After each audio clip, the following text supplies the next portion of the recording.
So, tell me, we were talking about TDD, your journey into it. So, I just wanted to, just understand what made you try to go into it. What are the challenges you faced, and yeah, just your journey, your challenges, advice you have to people trying to get into it, and the benefits of it, basically. Okay. Um, for me, uh, Before we start, let's do introduction so people, our audience, can know you. So on the show today, I have my friend Lawrence. He has decided to fly away to Germany to live us here in Nigeria. It's not a so Lawrence is my very good friend. I've known him for how many years now? About 7 years ish. yep, 7-ish. Thereabout. So he's a software engineer, senior software engineer, maybe even and he's a good guy. So I was like, yeah, let's get him on the show. And he's very enthusiastic about it. I was like, yeah, let's host this thing together. Let's do this together. So I'm like, yeah, let's talk this today. So yeah, Lawrence, introduce yourself more and then let's get into the show. Yeah. Hey guys, my name is Lawrence Agbani. Please forget the title of senior that this guy just mentioned. I am a dev. That is all you need to know. And I write code on the back end mostly. I don't do so much front end. So I'm a back end engineer working in an e-commerce company here in Germany called Westwing, and we basically handle what we do is just ensure the site is up and running and users are getting content that they need to see. So I work on the back end. I work with technologies around JavaScript, Node.js, RabbitMQ for queuing and so on. And also we use observability tools like the ELK Elasticstack, and also our deployments run on Kubernetes. So basically everything around backend and a little bit of DevOps. Okay, so you mentioned some key technologies, not just RabbitMQ, Kubernetes. Can you just give like a two-liner statements of what this each of these technologies do for our viewers that are not so experienced in this things? Uh, I mean, Node.js is basically JavaScript on the backend, so it's an engine, right, for developing backend applications using JavaScript. RabbitMQ is a queuing system. It helps for decoupling systems. Basically, having rather than use APIs to communicate, applications can use queues and sort of pub subs called publisher, subscriber, pub sub for short. So applications can use this to communicate if they decide not to use API. So it's mostly used in the back end for microservices communication. In some scenarios, people use it for publishing large payloads and processing it asynchronously. So that's RabbitMQ. Kubernetes is basically infrastructure as code these days, because like what we use Kubernetes for is for deploying our applications on the cloud. Basically, we have all applications with containers and we want to deploy these containers in production. So we use Kubernetes for this. I think that's as basic as Kubernetes can do. I mean, it's much more complex, but in basic term, we have containers and our applications run in Docker containers, and we want to deploy these containers in production. We use Kubernetes to do this. So uh, yeah, that's basically, All right. Okay. that's two-liner, right? That's like 50 liners, but yeah, we get it, get it. Yeah. And yeah, so let's get into the core of why we're actually having this TDD. What is TDD? TDD is a development methodology, just like every development methodology we have. It's just a development methodology whereby um, you write and you write code, or you write and run a set of tests before you write code. So it's it's a conversation most people don't like to have, because essentially developers are very skeptical about writing tests. At least in my experience, working in different teams, everybody has this skepticism, like maybe a large set of or a large amount of people in the team, or a large number of people in the team just have this skepticism with writing unit tests. Some people want to write other types of tests, but nobody wants to write unit tests. But TDD is a dev methodology that that basically helps us understand that you write your tests basically and run the set of tests before you write your code. And with this, you have lots of benefits, and we'll get to the benefits in a bit. So, I mean, you have unit tests and written first, and then you run this unit test. Of course, they're going to fail. And then when they fail, you start writing your code to make this test pass. So the idea behind this is you want to ensure that you're writing code that matters. You write only code that is necessary, so you don't write useless code. So that's one thing that I believe TDD helps us with. If you need to write basically a module, right? Say one class, and this class needs to have a set of functions or methods, for instance. What TDD helps with is you first write a set of tests for that class or that module, and then when you write the test, basically sometimes failure and success tests, and when you're done, you run these tests, and then when you're done running tests, of course it will fail. Then you start writing your functions or methods or your code to basically make this test pass. And when you do this, you have code that depends on tests and not tests that depends on code, the other way around, which is what we have these days, where most people just write code, and when they're done writing code, they start writing the tests. And most of the time, developers are lazy to write tests, especially unit tests. So what happens is people end up not writing code, right? And people end up not writing tests. So because of this, you have quality issues with the code, and then you have lots of useless code, because of course there are code you can't account for. It's doing something, but is it necessary? Is it something that should be there? Should it have been written? Maybe no, maybe yes. You can't tell because there's no test for it. People just it's running, and that's all. So TDD helps to solve all these problems and these gaps like this. Okay, so in short, TDD is an approach where developers are able to write code that is necessary, functional, and quality enough to get into users' hands. Exactly. Okay, so I hear one of my mentors say a developer is responsible for testing his own code. How true would you say that statement is? Actually, 100%, because of course, code tests or code quality is different from the maybe integration test or whatever. Those other ones are different. So if you're writing code as a developer, one of the things that make you a good developer is to be able to write testable code, right? If you write code that is not testable, then there is a problem. You still need to do something. Something is wrong as a developer.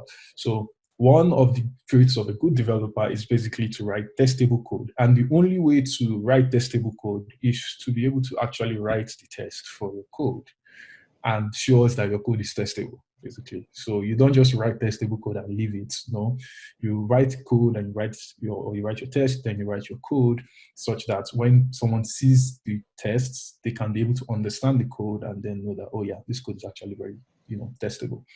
So I mean, 100% go with that, because I mean, of course, every developer is responsible for testing their code. Nobody else is going to do it for you, because the truth is the next guy probably doesn't understand what you wrote or why you wrote it, which is a big problem with legacy code. You get there and then you see a line of code that is doing something, and you start thinking about it like, what was the person thinking when he wrote this code? And you see this particular pandemonium, it mostly happens when there's no test for that code, or the test is poorly written, because there can be tests and the test is poorly written.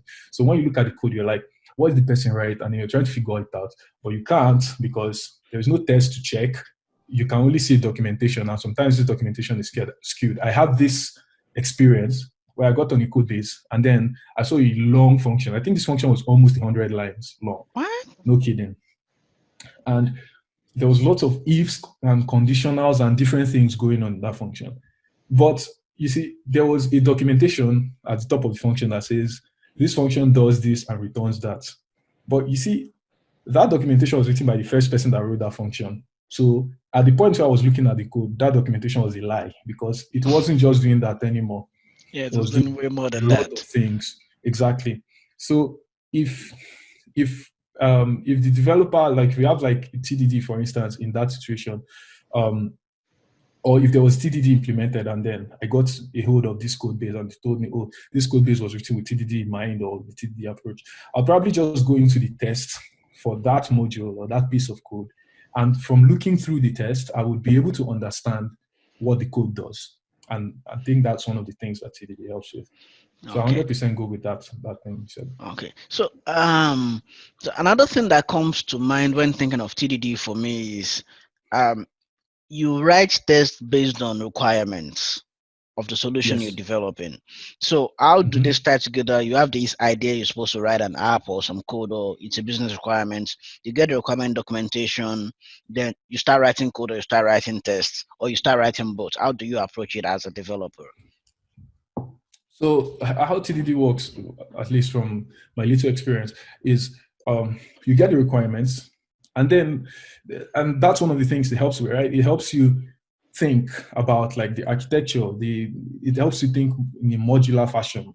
Okay, now I want to write the test for the code because the idea, like I said, is you write test for the code, and then when you're done writing test for the code, you now write the code to make the test pass. So in that kind of situation, right, you start writing tests based on. So the first thing you want to do is to look at the requirements. You want to see what is required of you. What do you need to do? So we need to ensure that your API returns this, and that, or the API returns when the user needs this and wants to fetch this data, you should return costs and price and whatever.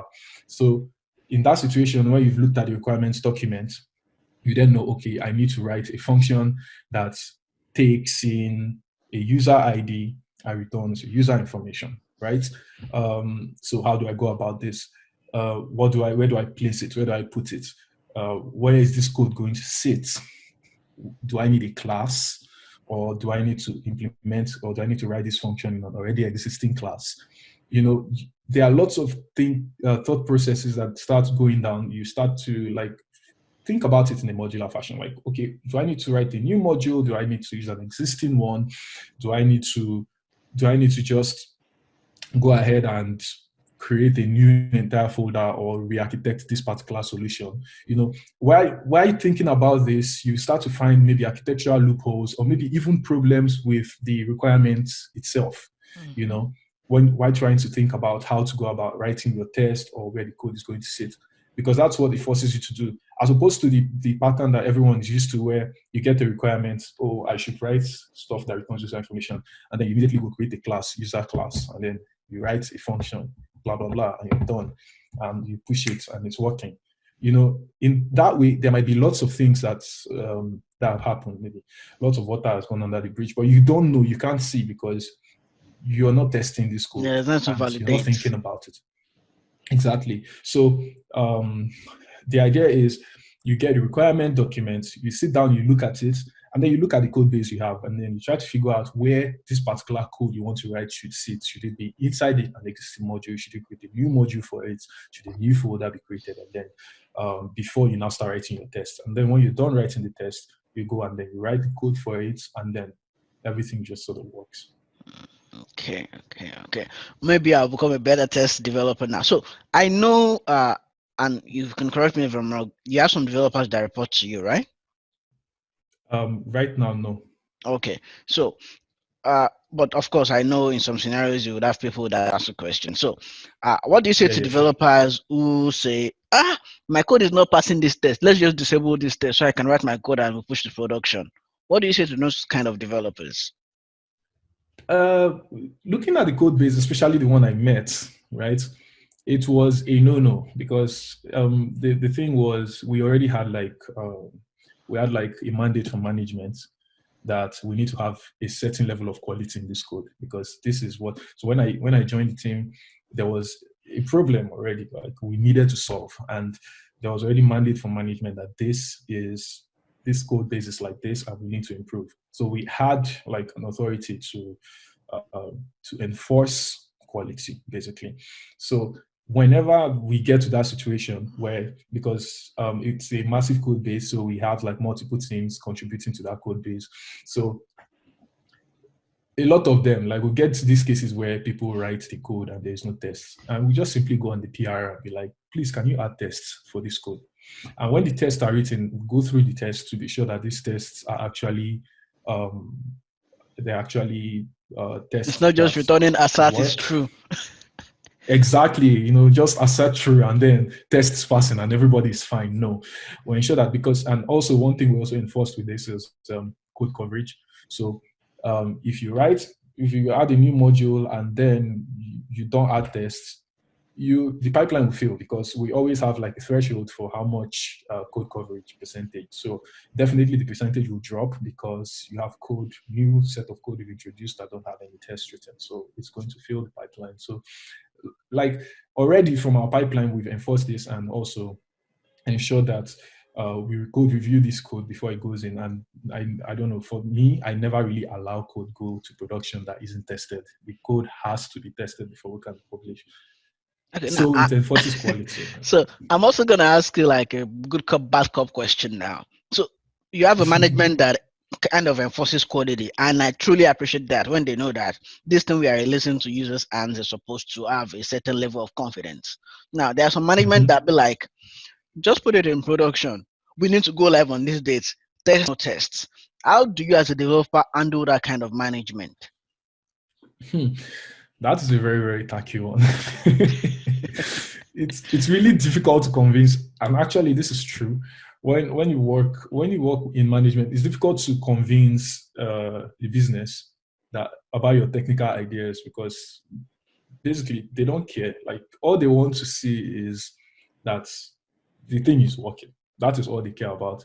Like it's very difficult to, except the PM or the PO is technically inclined. It's very difficult to convince a PM or a PO that, oh, please, this thing is going to take an extra week because we have to write tests. Like what is this test you speak of? So in my experience, right, how this works for me, even with non-technical PMs, is we try to do a sort of presentation, right? A very high level presentation, but at the same time, this presentation tries to, explain to these PMs or POs the usefulness of what it is we do. But we try to speak the language they understand, right? Because of course they don't understand all the technicalities. They don't know what it is that you're talking about. What is unit testing? It doesn't matter. So we compile a set of like a presentation or a slide, whatever, make it very beautiful, speak their language, and then try to make them understand that, look, this particular thing that we do, it is for the greater good. It's for all of us. It is not just because we are trying to enforce or be like we're trying to have strong opinions. No, it's because tomorrow I might quit and leave this company, and a new person might take on this project. And when the person takes on this project, we are trying our best to ensure we reduce the onboarding time necessary for the person to understand whatever it is that is happening here. And the person And we does not also cost try the previous developer. exactly, because that thing happens when you're looking through code and then you're like, this person that wrote this code, wherever you are, you miss your boss or something. You shall swear at the person or let car hit you, because you're thinking about the stress it's going to take you to maybe refactor the code or understand it to begin with. So we try to make them understand the bigger picture of what it is we do. Do a presentation, try to make them see that, look, it's not about us, it's about the future of this application, right? And whenever I get to that situation, that's basically how I would want to approach it, right?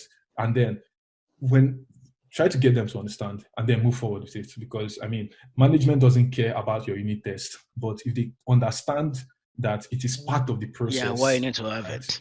Yeah, once you understand that it's part of the process, whenever you mention that, you mention to your PM that, oh, I'm writing unit test, it clicks, she understands what's going on now, as opposed to when they just understand, all they know is you need feature and the feature should be live. So it's basically, there needs to be like a form of education of whoever it is that's managing projects, so they can also get in tune with it. Okay, okay. So for our listeners, you've been listening to Lawrence speak on test-driven development, and he mentioned some terms. So PM, product manager, program man, PO, product owner. Just for the sake Yeah. of those who don't understand the acronyms, yeah. So I would like to ask Lawrence now, because this show is not supposed to be that long, so that our users don't get bored. So I'll definitely bring you back. Show. I am very sure of that, because you have a lot to say. I will definitely bring you back. But in rounding up tips and advice, do you have us trying to get into development, and just speak it out there? You got 5 minutes.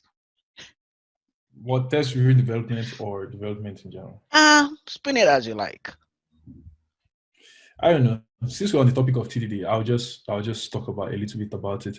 Um, First off, um, it's not all rosy, right? TDD is not all fun, so there's always a downside to it. So, like, one of the cons basically is that it will slow down development initially. Initially, it will be slow because as a developer, you would have to sit down and think now. So we already have the process where you receive requirement or you open a ticket to start working on it, and then you have to think. And then there is not the TDD part where you even have to think some more. You're just not writing code. Now you have to first write tests that basically uh, that will dictate what your code would look like. So it's slow initially, right? Especially for like rapidly iterative startup environments, right? Where they are, the implementation code has to go out as quickly as possible. But the truth is, in the long run, it actually speeds up development. Well, initially everything will be slow. People try to understand, but once everybody gets a hang of it, right? And then you have a proper architecture that is set up, everything becomes easy going forward, right? And then also, like every other programming paradigm or methodology out there, there's a difference between doing it and doing it well, right? So it's TDD is not unit tests, right? It's not just unit tests, right? You can do TDD without writing unit tests. So TDD is like, it's a mindset. You need to understand that the idea is to ensure that you have code that is dictated by tests. That way, you ensure quality. Also, it is very hard to apply it to existing legacy code, right? It is very, very difficult to do that because especially when the existing legacy code has already been written and then there are no tests, right? And then also, it's very difficult to start working. It's difficult to start working this way, especially if you have many, many years of working the other way. Like most developers, I don't know about, yeah, most developers are already used to first writing your code and then maybe sometime later you write the test. So if you're already used to that other way of doing things, right, it's always difficult to start working this way because it needs a lot of discipline, it needs a lot of thinking, it needs a lot of work. You have to convince yourself daily that, look, this is what I want to sound, this is what I want to start doing and to get better at it, just like every other thing basically. But this time you have to put in a lot of work to sit down and write your tests. And also there's people also write tests that are useless. So you'd have to also go and then read up and then, do some research about what is good testing and what is terrible unit tests. Because of course you always have people like who will just write as true and stuff like that. So yeah, these are a few things I just feel that people should note. And also, unit testing is something the whole team has to buy into. Um, not not like I said, I've been in a team before where I'm like, there's no unit test. Let's start writing unit tests. And someone goes, that unit tests are very, unnecessary. We can deal with integration tests and we'll be fine.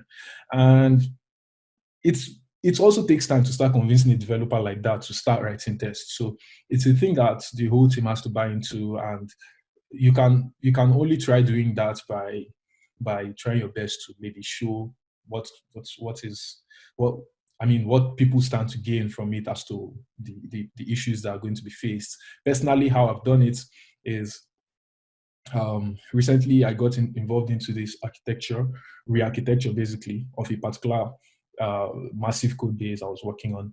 And after I was done like with the re-architecture and showing like my colleagues that look, this is what we have now. They saw that unlike before, where if you want to do one thing, you have to change code in multiple places. This new architecture gives us a new way of doing things where if you need to do one thing, you just make a few changes in a few places rather than the entire code base. And with doing this and integrating TDD, I was able to try and convince them that look, we can go this way. And everybody understood it because now we work with interfaces, unlike before where everybody just have concretions everywhere. We try to use all the proper design patterns with the new architecture. So it's easier now to write the test, right? So that it's an active effort, you need to make to be better at it, basically. Okay. Yep. Thanks very much, Lawrence. It's been awesome having you. To be honest, I've learned things myself that I need to go put in writing code, even though I don't write code that much these days. Um, Yep. but yeah, definitely, it's been awesome having you. For the sake of our listeners, we've been online talking with Lawrence Agbani, software engineer that ran away from Nigeria, which is good. At least it's fresher now. All right. Please, So please, yeah. please. I've always been fresh. I say you're fresher. All All right, right. all right, all right. So thanks very much, man. It's nice on you. Yep. Thank you. Thank you for having me. So